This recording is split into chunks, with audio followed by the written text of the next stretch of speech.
अस्सलाम वालेकुम। आज के लेसन में हम करेंगे द एक्यूजेटिव केस, जिसको जर्मन जुबान में der Akkusativ बुलाते हैं।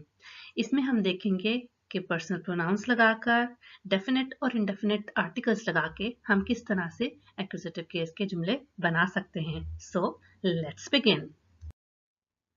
अपनी पिछली वीडियो में हम नॉमिनेटिव केस को तफसील के साथ डिस्कस कर चुके हैं। उसकी वीडियो मैं आपको डिस्क्रिप्शन बॉक्स में दे दूंगी। अगर हम एक्यूजेटिव केस की बात करें तो जब वो पर्सनल प्रोनाउंस की शक्ल में जुमलों में लगते हैं तो उसका मतलब होता है कि उन पर काम हो रहा होता है, जबकि नॉमिनेटिव पर्सनल प्रोनाउंस वो काम कर रहे होते हैं। सबसे पहले हम पर्सनल प्रोनाउंस देख लेते हैं कि किस तरह से वो नॉमिनेटिव से एक्यूजेटिव में बदलते हैं। इश बदल जाएगा मिश में, डू हो जाएगा डिश, एया इन, जी और एस वैसे के वैसे ही रहेंगे दोनों केसेस में। विया हो जाएगा उन्स, इया हो जाएगा ओइश, जी और जी भी वैसे के वैसे ही रहेंगे। एक्यूजेटिव केस की निशानदही के लिए आपको कुछ पॉइंट्स जहन में रखने चाहिए। सबसे पहला तो ये कि वो डायरेक्ट ऑब्जेक्ट होता है, यानी कि जब वो जुमले में इस्तेमाल किया जाए तो उस पर कोई ना कोई काम हो रहा होता है। कुछ मिसालें देख लीजिए। Der Hund beißt ihn, the dog bites him। Der Hund को देख के क्या आप अंदाजा लगा सकते हैं कि इसका जेंडर क्या है? और अगर आपने ठीक अंदाजा लगाया है तो इसका जेंडर मस्कुलिन है, क्योंकि आर्टिकल der लगा हुआ है। और बाइस्ट की जहां तक बात है, बाइस्ट वर्ब बाइसन से निकला है, जिसका मतलब होता है टू बाइट, काटना। इन यहाँ पे एया की एक्यूजेटिव पर्सनल प्रोनाउन की फॉर्म लगी हुई है। और दूसरी जो मिसाल है वो है एया फर्स्टेट डिश। एया आपको पता है नॉमिनेटिव केस यहाँ पे लगा हुआ है, जिसका मतलब है ही। फर्स्टेट फर्स्टेन वर्ब से निकला है, जिसका मतलब है समझना। और डिश यानी कि तुम्हें, वो तुम्हें समझता है। दूसरा पॉइंट जिससे हम एक्यूजेटिव केस की आइडेंटिफिकेशन कर सकते हैं वो ये है कि एक्यूजेटिव केस जवाब देता है दो सवालों के, यानी किसे और क्या के। मिसालें देखें। Das Kind isst einen Apfel। बच्चा एक सेब खा रहा है। तो इसका सवाल बनेगा Was isst das Kind? बच्चा क्या खा रहा है। और इसी तरह दूसरी मिसाल है Anna trifft mich। trifft verb treffen से निकला है, जिसका मतलब होता है मिलना, मुलाकात करना। तो Anna trifft mich मतलब आना मुझसे मिली। तो इसका सवाल बनेगा Wen trifft Anna? आना किससे मिली? तो उसका जवाब हो जाएगा आना ट्रिफ्ट मिश, आना मुझसे मिली।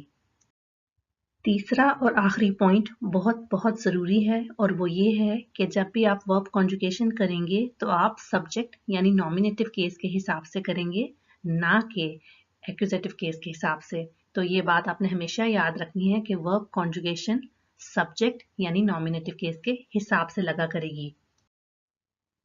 इन मिसालों से आपको ये पॉइंट मज़ीद क्लियर हो जाएगा। सबसे पहली मिसाल है Ich grüße ihn। grüße verb grüßen से निकला है, जिसका मतलब है टू ग्रीट, सलाम दुआ करना या हेलो हाय करना।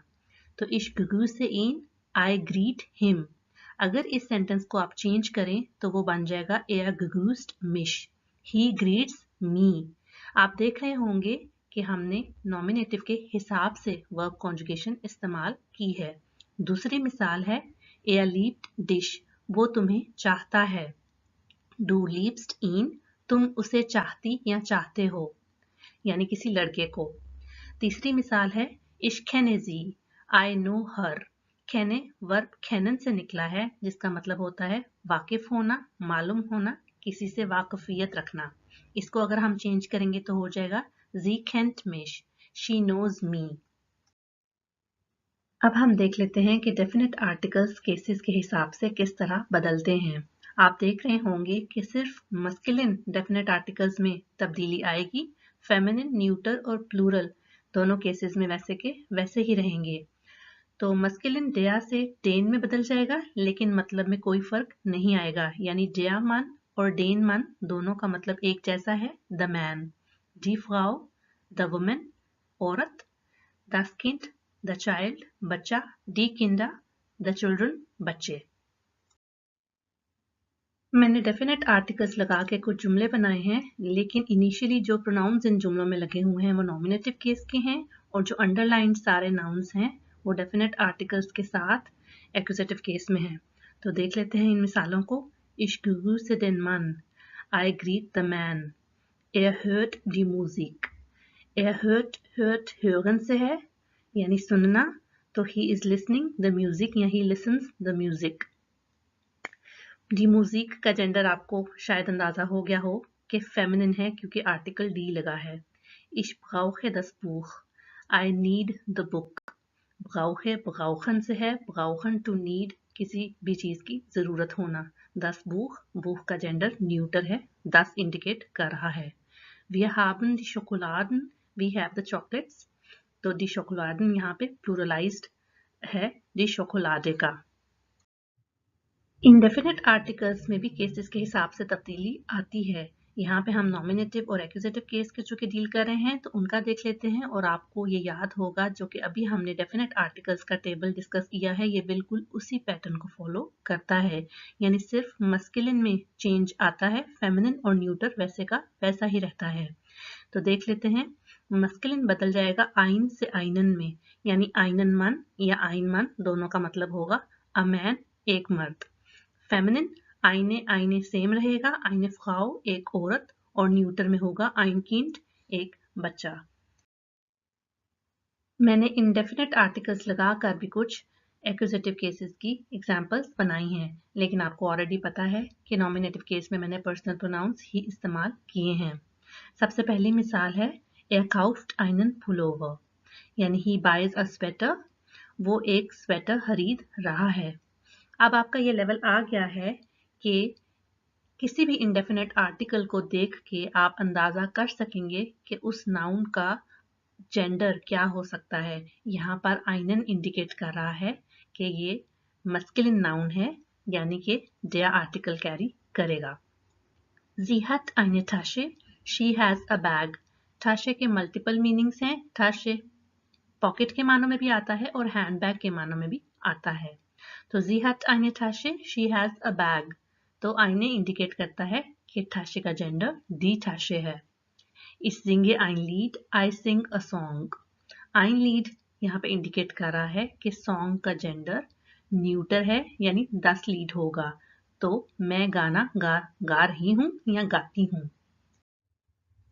और आखिर में हम कुछ ऐसे वर्ब्स देख लेंगे जो कि अपने बाद हमेशा एक्यूजेटिव केस फॉलो करते हैं। सबसे पहला है जी हमारे पास बेसिक हेल्पिंग वर्ब haben। तो इसके बाद आपने हमेशा याद रखना है कि आप एक्यूजेटिव केस लगाएं। haben to have के मानों में होता है hören, to hear, to listen, fragen पूछना, सवाल करना, sehen देखना, singen गाना, treffen मिलना या मुलाकात करना, anrufen टेलीफोन कॉल करना, kennen मालूमात होना, जानना किसी को, lieben प्यार करना, पसंद करना, verstehen समझना, essen खाना, trinken पीना, kaufen खरीदना, lesen पढ़ना, besuchen किसी को विजिट करना, brauchen नीड होना यानी किसी की जरूरत होना। और अगर आप अभी भी मेरी वीडियो देख रहे हैं तो मैं आपका बहुत बहुत शुक्रिया अदा करती हूँ कि आपने मेरी वीडियो देखी। उम्मीद करती हूँ कि आपको पॉइंट्स समझ में आए होंगे और ये आपके लिए मददगार साबित होगी। और लिंक्स दे दूंगी मैं आपको अपने फेसबुक पेज और ग्रुप का डिस्क्रिप्शन बॉक्स में। अगर आपको कोई सवालात पूछने हैं तो आप नीचे कमेंट सेक्शन में बता सकते हैं। अगर आपको मेरी ये एफर्ट पसंद आई है और अगर आप ऐसी और वीडियोस भी देखना चाहते हैं तो please do subscribe to my channel, and I wish you all the best in your language learning journey. Allah Hafiz.